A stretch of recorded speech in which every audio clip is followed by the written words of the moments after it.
Good morning, December 7th, 2022, 9 o'clock a.m. on some day of the week. It's a Wednesday, and I'm going to get an audio confirmation here. On some day of the week, it's a Wednesday. Here we go. You know what? I'm going to check something else and see how...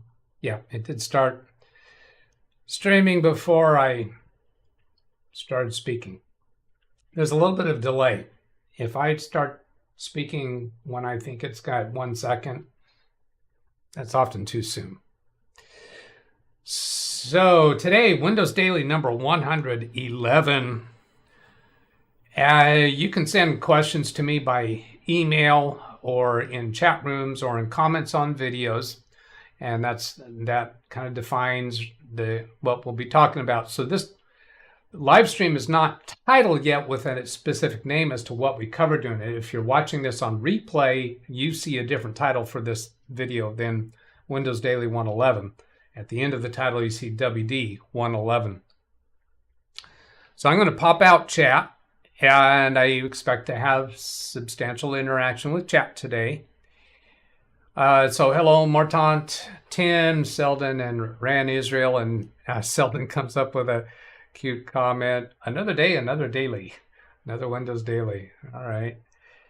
I have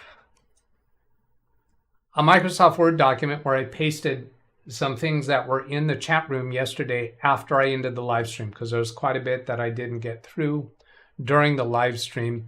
And then also Bobby Warren sent me an email. Says, hey, Doug, the issue is fixed. The solution was Frontier, and Haley will cancel them tomorrow, and she has Spectrum hooked up, and it's working fine now. Say this in your video tomorrow. Thank you. You have, Bobby Warren, you have impressed me multiple times where you've got something you're planning to do, and it seems like within minutes you've got it done. Wow. But anyway, so the fix, the problem was Frontier. That was the ISP, the Internet Service Provider. And Haley, which is a friend of, or a coworker, I think, of Bobby's, now has Spectrum, and it's working fine. So the things that they want to, trying to fix it with Frontier didn't work. And it was just time to say, let's move on to a different provider. And it didn't actually give us what the problem was. To say that it was Frontier, yeah, we never found the fix within Frontier's system. So at some point, you just got to move on. And if you have another option to go to, I don't. I tried recently to go look for some other ISP other than Comcast, and there's just nothing else that's of reasonable performance for me. Forget about the cost. Going up in cost was not the limiting factor. Said nobody could give me the performance of what Comcast shows. Then Martin Hogg was having the problem with the HP all-in-one that wouldn't start up.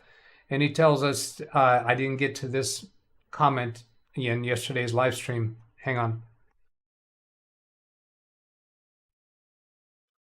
He says that he changed the RAM, hard drive, flash BIOS all at one time, and we had asked at some point what he meant by flash BIOS, and he does answer it later. There's no data activity light, no external display interface possible, cleared BIOS using a jumper link. And he did, I just realized I didn't copy it into here.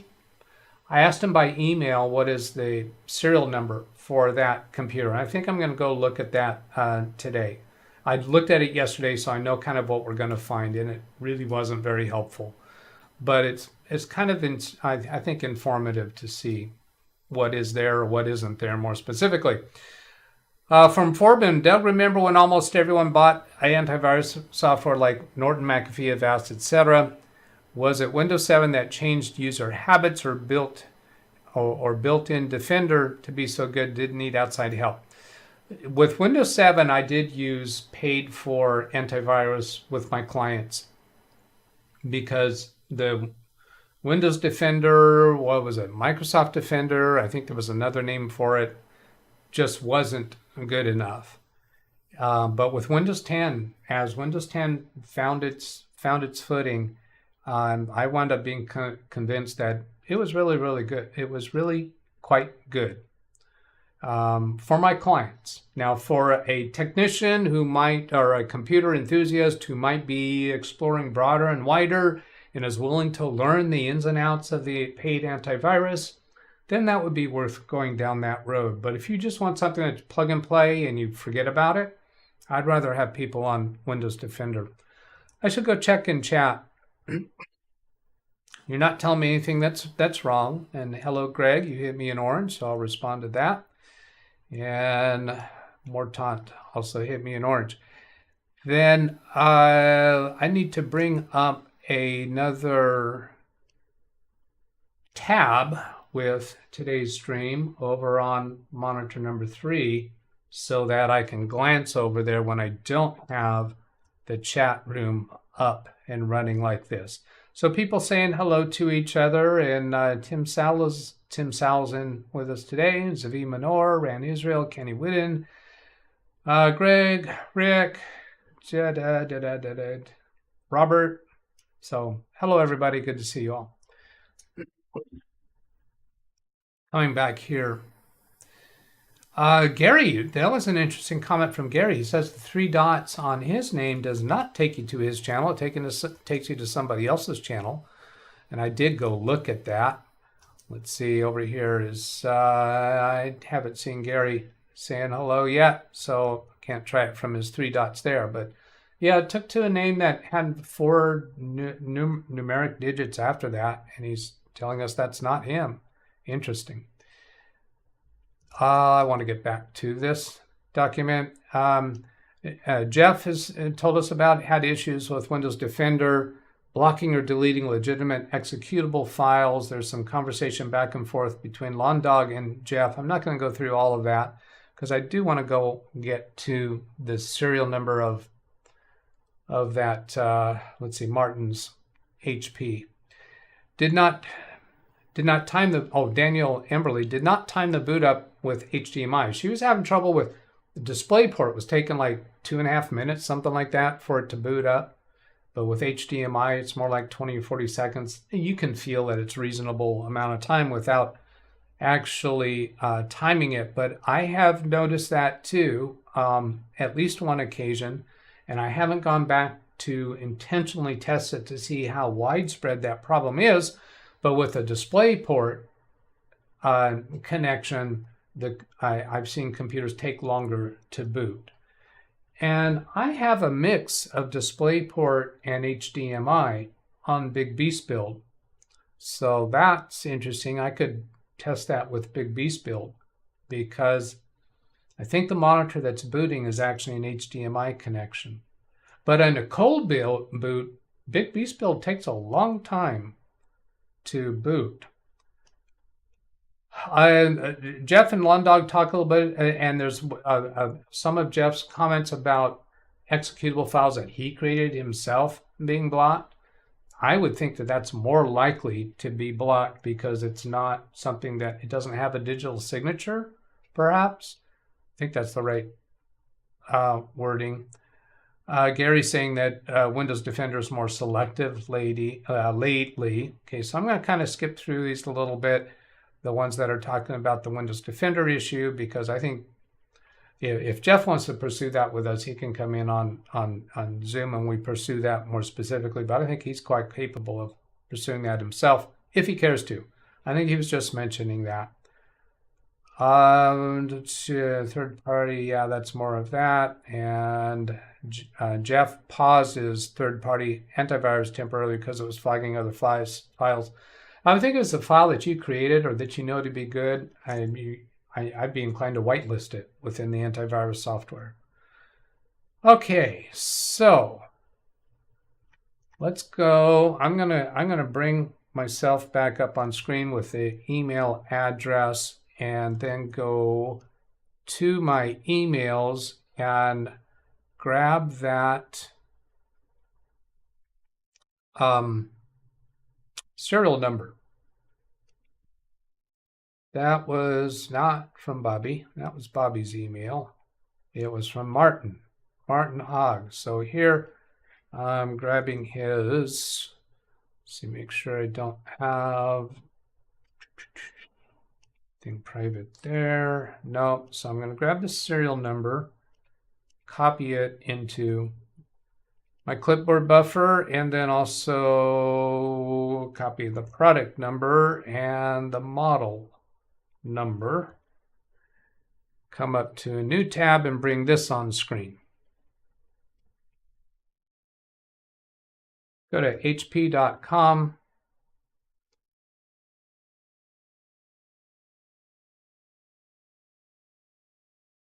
And let's see, I'm going to check one other thing here. Hang on a moment.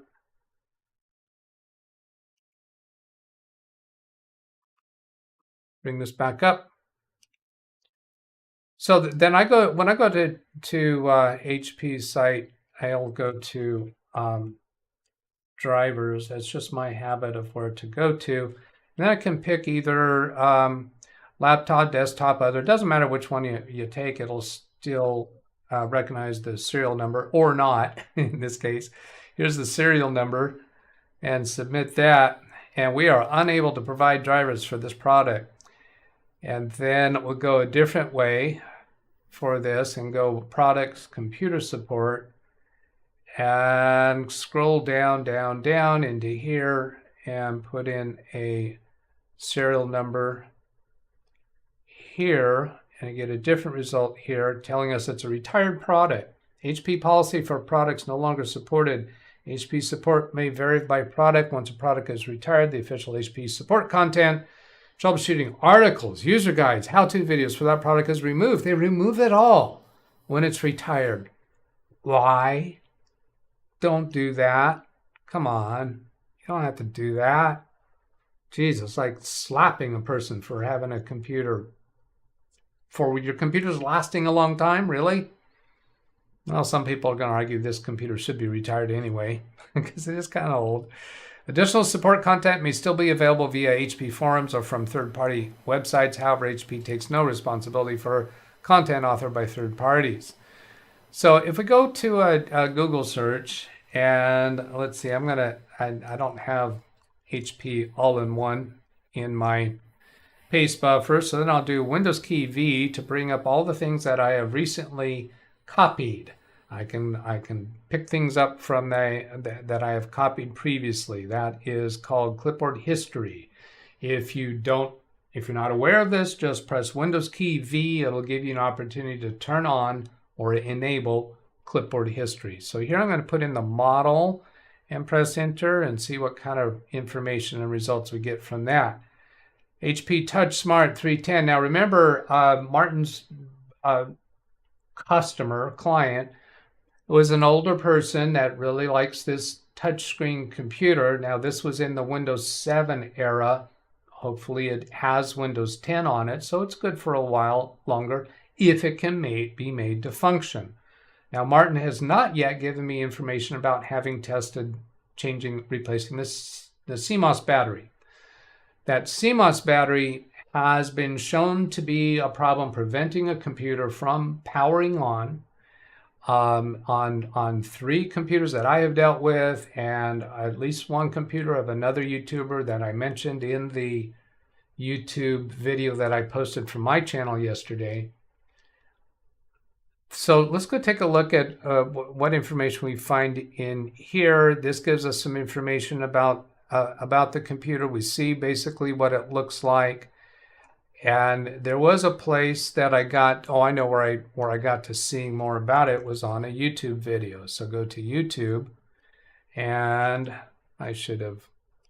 let's copy that whole line and go to YouTube. So Google and YouTube are very common places that I go look for information when I can't find it from the manufacturer's website.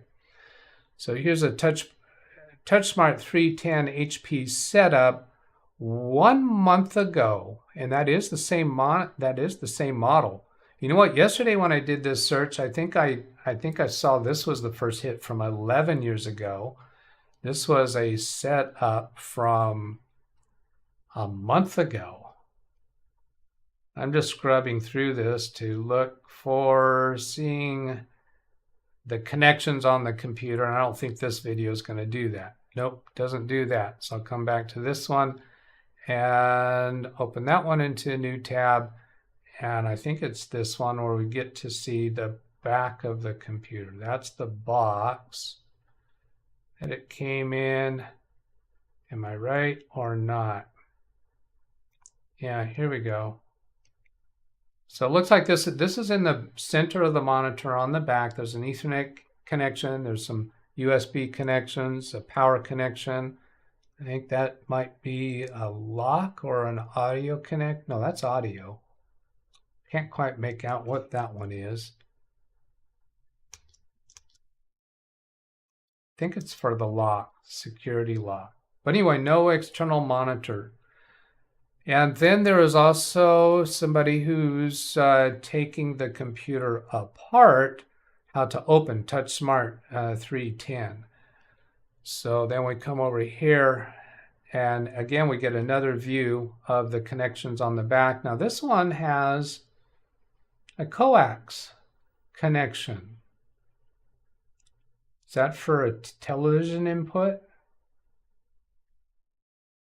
Or is that, could that be, no, that's not going to be the old coax networking connection.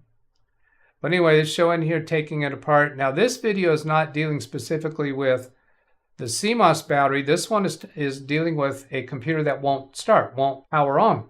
They never mentioned the CMOS battery. Yeah, they don't come up with a CMOS battery. I think what they come up with here is that it's a bad motherboard. Now, I think that's just a conclusion. I'm not certain if it's this video or another one, but I saw a couple of videos where they just said the motherboard's bad because they couldn't get anything to fix, but couldn't get it working. They never did talk about or replace the CMOS battery that I found. So maybe those were fixable with the CMOS battery. But because I've seen it on other HP all-in-ones, that doesn't necessarily mean that will fix this one.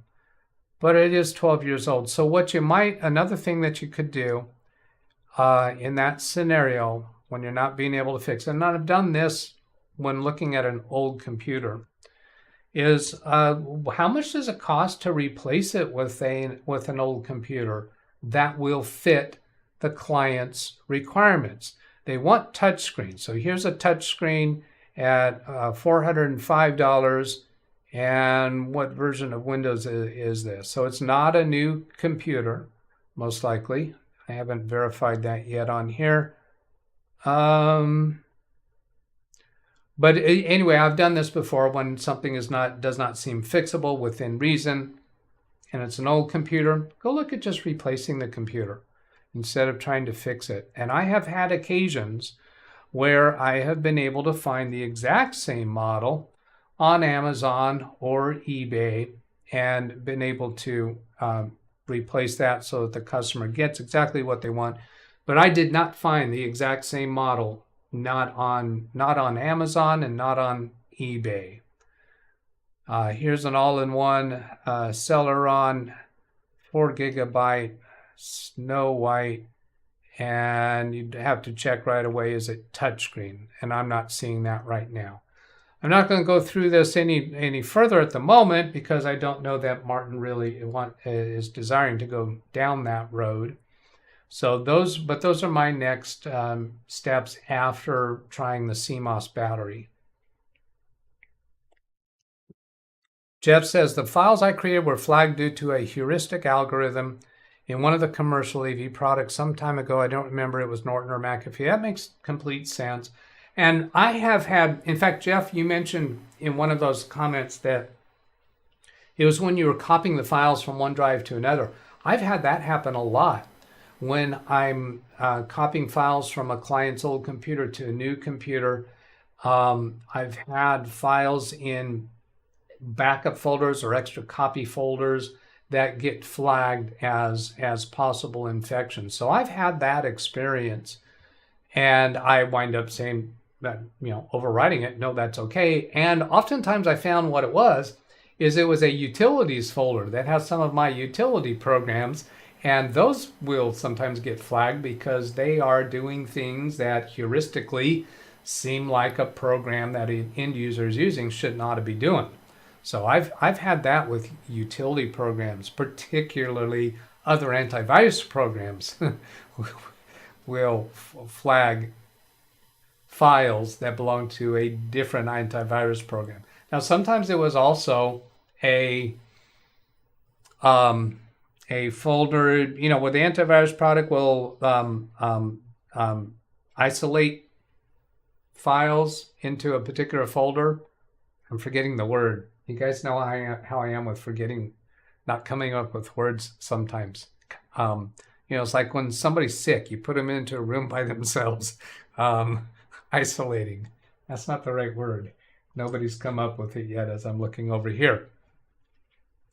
Horrible product support. Iowa Hank is saying that for HP because they don't want to support anything that's 12 years old. That computer was about 12 years old. GM doesn't supply parts for 10-year-old cars. Wow, that's interesting. They stopped providing support through the dealers, I guess. Beyond 10 years, then you have to go for OEM parts.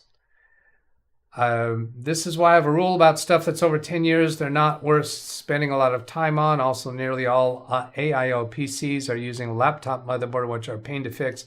Now, I've noticed that they're not.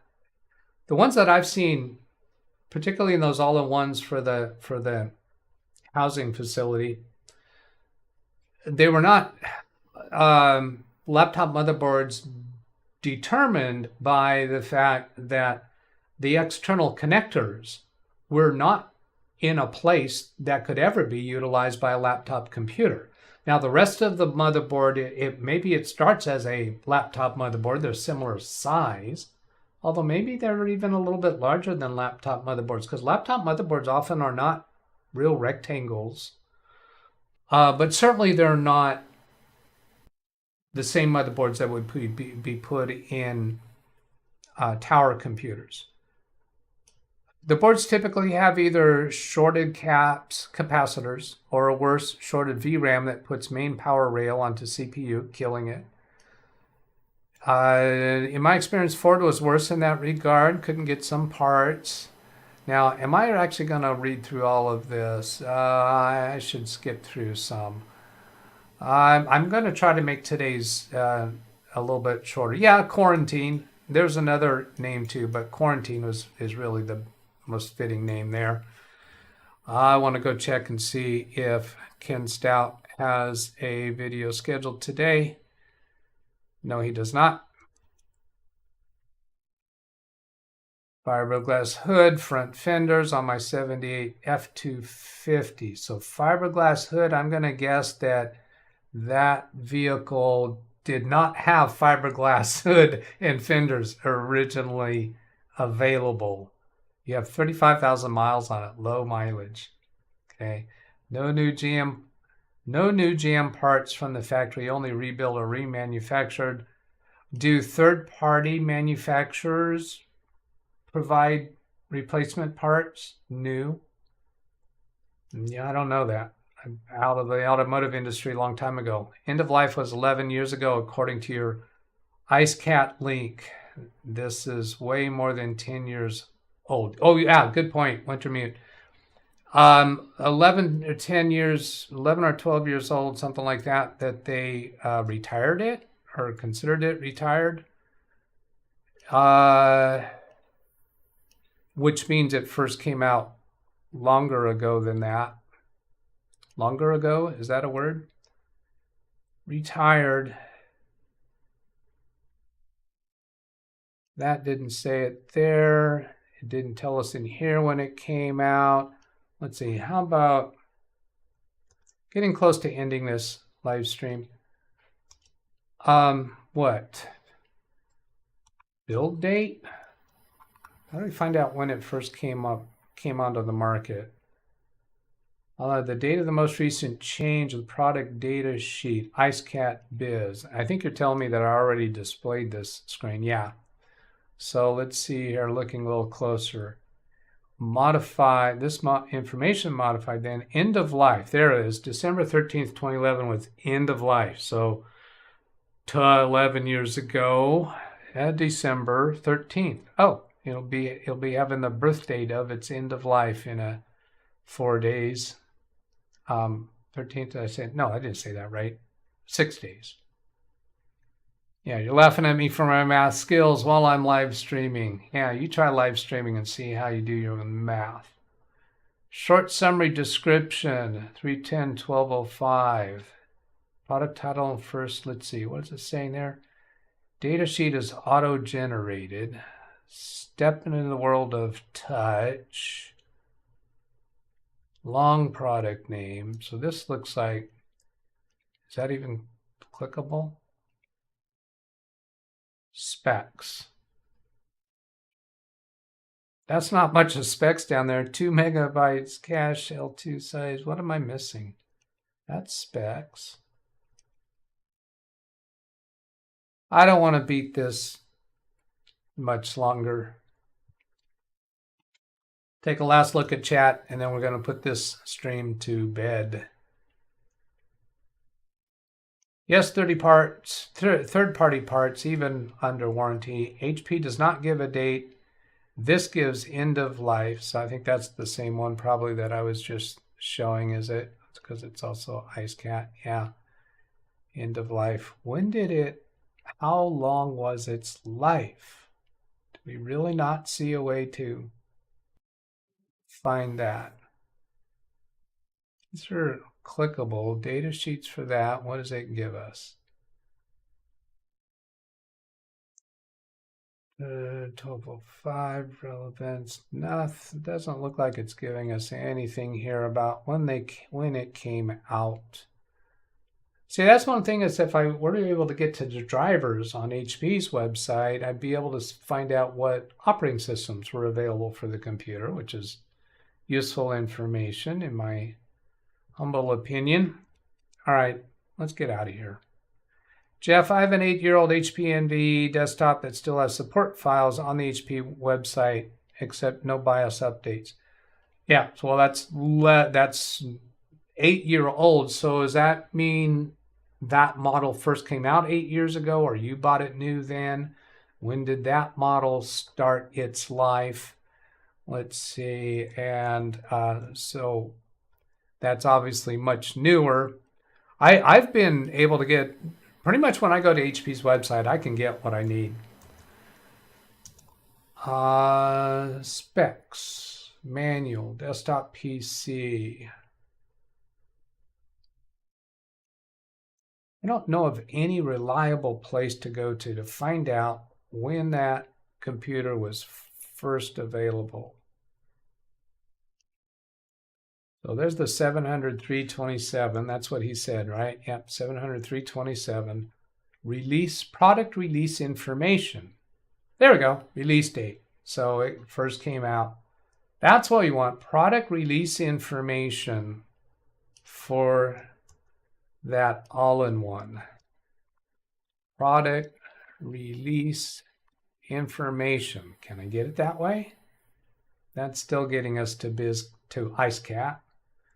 Care pack, post warranty. That's not the same one, is it? 310-1205, 310B310. That's not the same one. Oh, stop it, Doug. You said you weren't going to beat this to death, and now here you are beating it to death. Air idle control valve. You might consider removing it, cleaning it manually. Okay, I haven't caught up with that. If you close Pro Tools, that was a conversation between, I think, Londog and Gary about Pro Tools that they were pursuing yesterday. BIOS update to be found at a different site under HP Consumer website, PC BIOS update. Now, that was Martin. I didn't get to his comment about what did he meant by reset the BIOS, and he did tell us later what he meant is to use the jumper on the motherboard to clear BIOS. So he didn't actually update the body. He said we were questioning what he meant by flash BIOS, and then he explained what he meant by flash BIOS is shorting those pins on the motherboard to clear the BIOS. All right, that's it. Let's put this to bed. You can send a question to me by email at that email address, or on comments on any video, or in the chat room. I'd like to keep these Windows Daily as much as possible to interacting to questions that are coming in. And I do have something up my sleeve to go for a topic if there's just nothing coming from the audience.